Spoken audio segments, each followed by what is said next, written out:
Olá, meus irmãos, queridos professores e alunos da Escola Bíblica Dominical, eu vos saúdo com a paz do Senhor Jesus e hoje nós estamos aqui para estudarmos juntos a lição da classe dos jovens da nossa Escola Bíblica Dominical. Nesse trimestre nós estamos estudando sobre o livro de Josué, já se passaram 5 lições e nós iremos no próximo domingo, dia 10 de maio de 2020, estudarmos a lição de número 6, que tem por tema o encontro com Deus. Estive ausente aí há alguns dias, praticamente pouco mais de um mês, mas estamos retornando com os vídeos. Peço desculpa um pouquinho pela bagunça, estamos escrevendo alguns materiais e é impossível manter isso aqui sempre organizado, tudo no seu devido lugar. A lição de número 6, ela tem por título o Encontro com Deus. O nosso texto do dia está em Josué capítulo 5, versículo 15.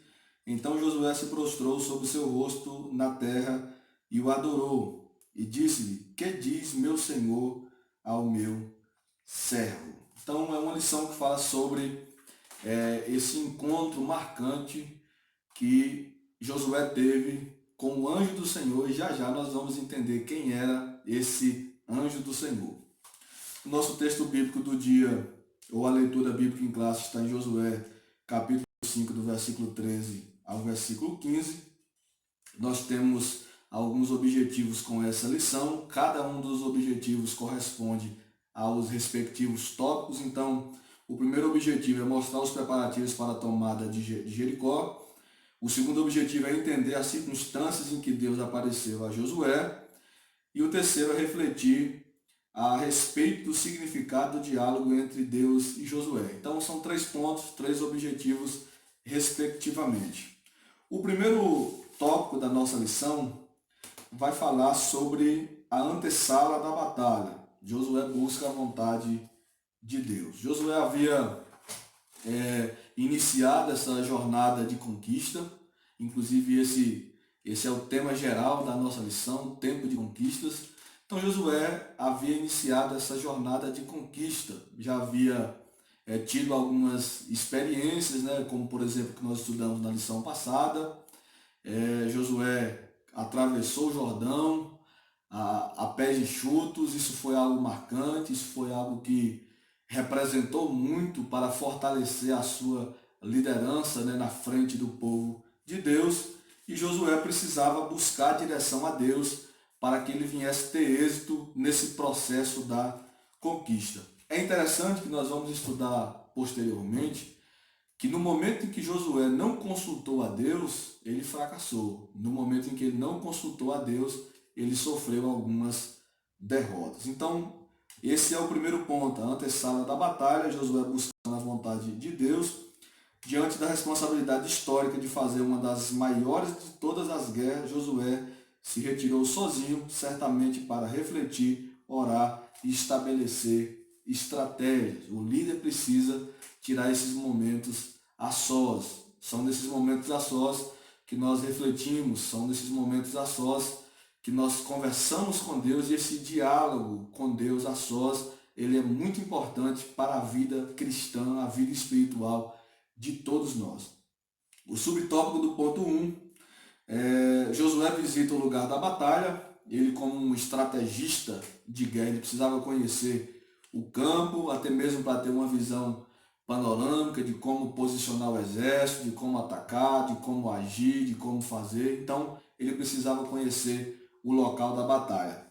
E o terceiro subtópico, Josué busca uma visão estratégica. Então Josué, ele, após conhecer o local da batalha, ele começou a traçar essas estratégias de guerra. E o nome disso no mundo antigo era chamado de logística de guerra. Inclusive a palavra logística, que no grego significa fazer cálculo, ela era muito utilizada no mundo antigo pelos generais que iam fazer uma guerra. Então precisavam ver, melhor dizendo, essa questão dos suprimentos, das armas.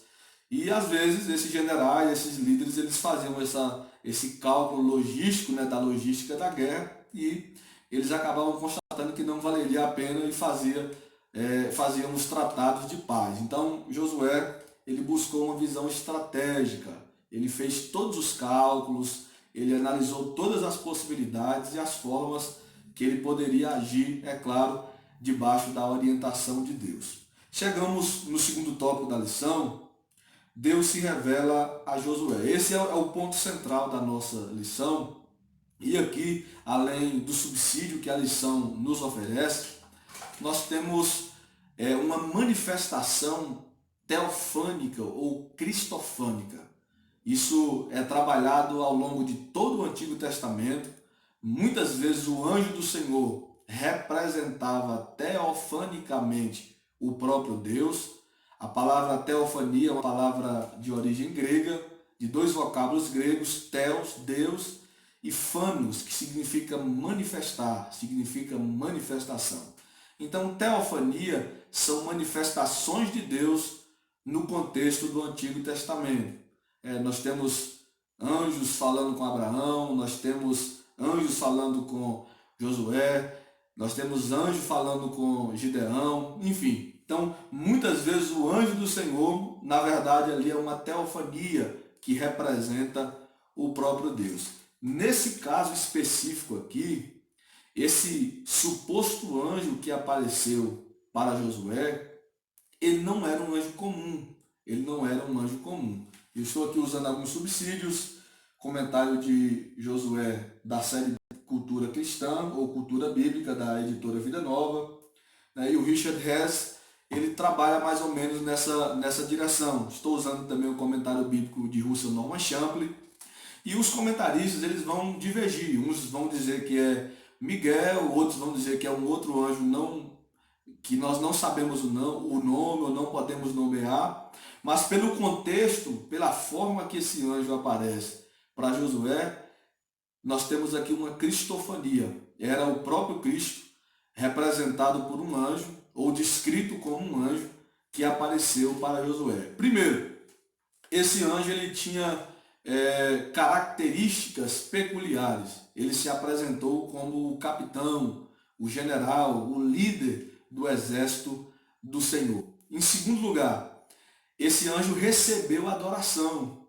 E os anjos não podem ser adorados. Se nós formos lá para o livro de Apocalipse, quando João recebeu aquela série de visões, e João se viu diante do anjo e ele prostrou-se para adorar o anjo não permitiu que ele o adorasse, porque a adoração somente ao Deus triuno, só ao Pai, ao Filho e ao Espírito Santo. Então esse anjo não era um anjo comum.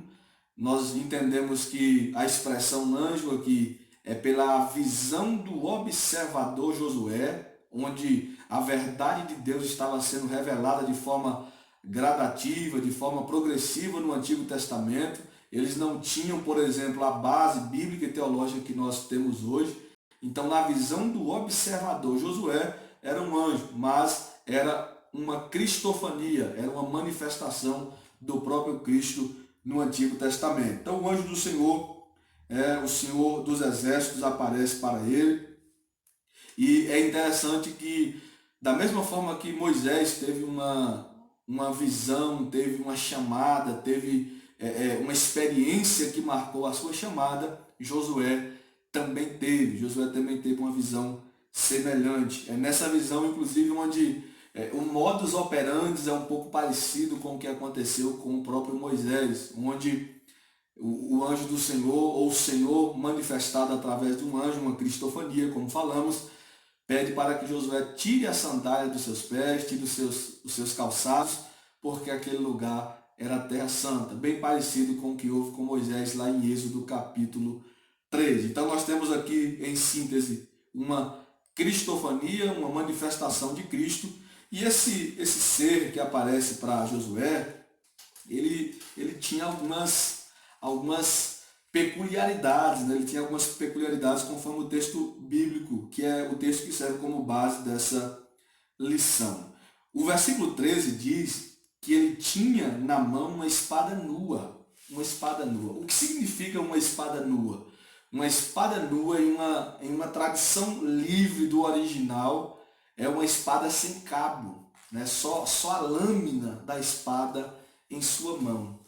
Então, como Josué percebeu que aquilo não era comum entre os seus soldados, ele pergunta: você é dos nossos ou dos nossos inimigos?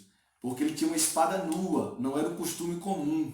E o fato dessa espada estar nua representa uma autoridade máxima desse ser. Representa uma autoridade máxima desse ser.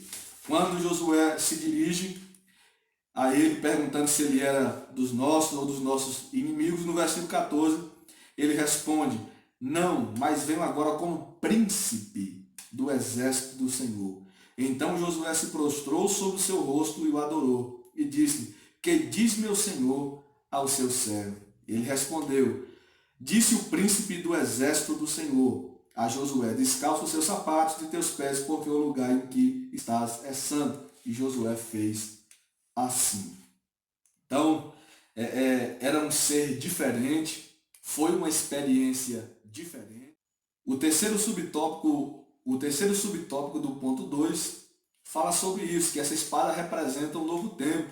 Lá com Moisés tem a questão do cajado, né, que Moisés perguntou como ele iria fazer, de que forma seria, e Deus perguntou o que ele tinha na mão, um cajado. Então o cajado ali era um símbolo dessa autoridade. Agora, como enfatiza a nossa lição, essa espada significa um novo tempo. O foco seria conquista pela espada, seria guerra, seria batalha, seria pelejas para conquistar. Então, o ponto central da nossa lição, que é o ponto 2, o tópico 2, fala sobre essa aparição, essa manifestação de Cristo, uma cristofania a Josué, onde Josué recebe orientação e encorajamento para conquistar a terra.